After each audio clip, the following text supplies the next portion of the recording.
हेरा फेरी 3 को लेकर बहुत से लोग ये पूछ रहे हैं कि ये मैटर कहाँ तक आया है। हाँ तो दोस्तों देखो, जैसे कि अक्षय कुमार जी ने कल कह दिया था, ये मैटर कोर्ट में है और जो भी होगा आप कोर्ट से ही फैसला आएगा। तो देखो, सिंपल सी बात है, जो कुछ लोगों के ये अनुमान है कि 30 तारीख को जो परेश रावल का बर्थडे है, उस दिन बहुत सी चीज़ें क्लियर हो जाएगी। मैं प्रैक्टिकली एक बात बोलूँ दोस्तों, तो मुझे नहीं लगता है कि ये आप जो बोल रहे हो कि ये सीरियस मैटर नहीं है, ये सब ड्रामा है। देखो ये बॉलीवुड है, ये कुछ भी कर सकते हैं, इसमें कोई शक नहीं, ये ड्रामे भी कर सकते हैं। पर जिस तरीके से सिचुएशंस आ रही है, ऐसा लगता है कि ये जो झमेला हुआ है ये रियल है। ये झूठ मूठ का बोल के कोई फ़ायदा है ही नहीं। अब यहाँ पे बहुत से लोग ये बोल रहे कि क्या परेश रावल नहीं होंगे तो क्या हेरा फेरी नहीं होगी। प्रैक्टिकली बोले दोस्तों तो देखो, सिंपल सी बात है, परेश रावल नहीं है तो सुनील शेट्टी भी नहीं है, ये भी बोला गया है।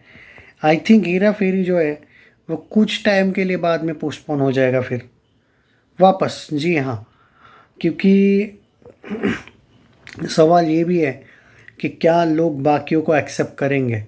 और ये अक्षय कुमार को भी पता है कि ये जो एक एंगल है कि बाकियों को एक्सेप्ट किया ही नहीं जाने वाला ऑडियंस के द्वारा, और इतनी बड़ी रिस्क वो ले नहीं पाएंगे क्योंकि वो खुद प्रोड्यूसर है।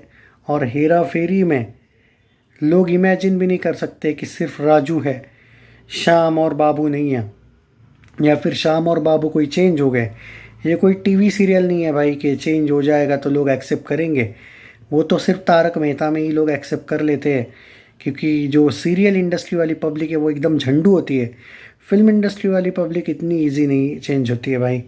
और जब हेरा फेरी जैसा कोई ब्रांड फिल्म है तो मुश्किल तो है। और जैसे हाउसफुल 5 के ट्रेलर के वक्त अक्षय कुमार के आँख में स्लाइटली पानी भी था। अगर आप वो परेश रावल वाला एंगल पूछोगे तो ही वॉज लाइक, वो डिसअपॉइंटेड थे, गुस्सा भी थे लेकिन डिसअपॉइंटेड थे कि भाई ये क्या है कि अचानक सब कुछ सही था तो अचानक नहीं बोलने का क्या सवाल है। तो आप देखो भाई, सवाल यही है, मुझे लगता है ये मानना मनाना पड़ेगा। पैसों का मसला इनको सॉर्ट आउट करना पड़ेगा, क्योंकि जितना भी कुछ भी हो, ये सब जो चीज़ें लटकी हुई है ये सिर्फ पैसों की वजह से।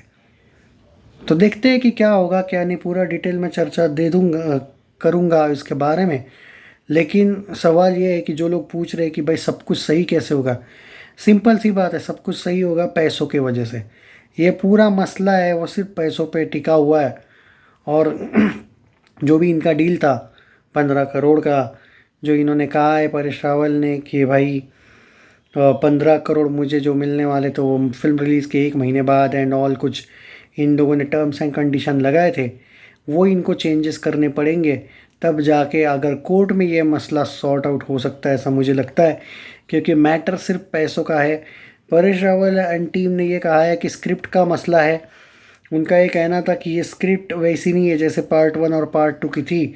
स्क्रिप्ट के बाद उनको थोड़ा डाउट है।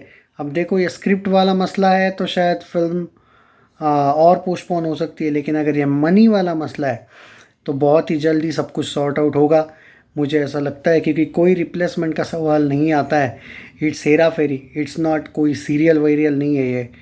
तो देखते हैं, अपडेट्स में देता रहूँगा, लेकिन 30 तारीख तक का हमें वेट करना पड़ेगा।